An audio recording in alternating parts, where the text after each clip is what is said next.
How a £1.5 million mansion is reduced to rubble by a landslide along the coast of Torbay. A safe stands outside the front, illustrating that there were once wealthy residents residing here, and none more famous than Mr. Lyle of Tate Lyle Sugar, for whom we believe the house was built with panoramic views of the coastline as a retirement refuge in the 30s.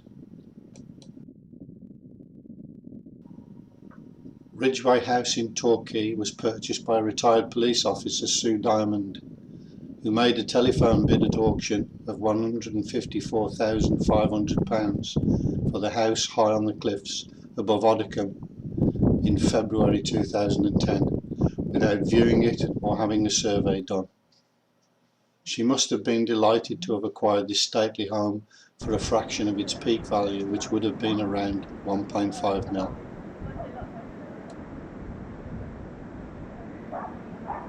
Eight days after the auction hammer fell, it soon became apparent that it wasn't the only thing to have fallen. A garden and swimming pool also fell off the top of a 300-foot cliff onto the beach below, following a massive landslide. Fortunately, no one was buried or injured. Miss Diamond said that the house was uninhabitable and worth only £3,500, and has been fighting a legal battle with the builder who sold it to her, Matthew Taylor. Today, following another massive landslide, the house has broken its back and is now reduced to worthless rubble. The auction particulars warned buyers that the 6-bedroom house was structurally unsound and probably beyond economic repair. A judge in 2010 ordered Miss Diamond to pay Mr. Taylor what she owed. The front of the once magnificent property resembles a scene from World War II air raids.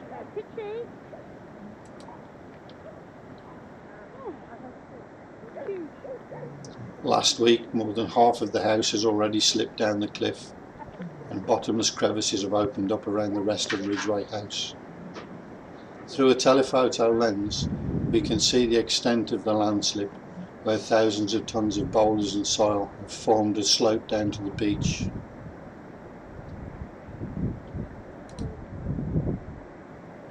The British coastline is under increasing threat from coastal erosion, flooding and landslides. Many homes and towns now lie beneath the waves, and many more will follow.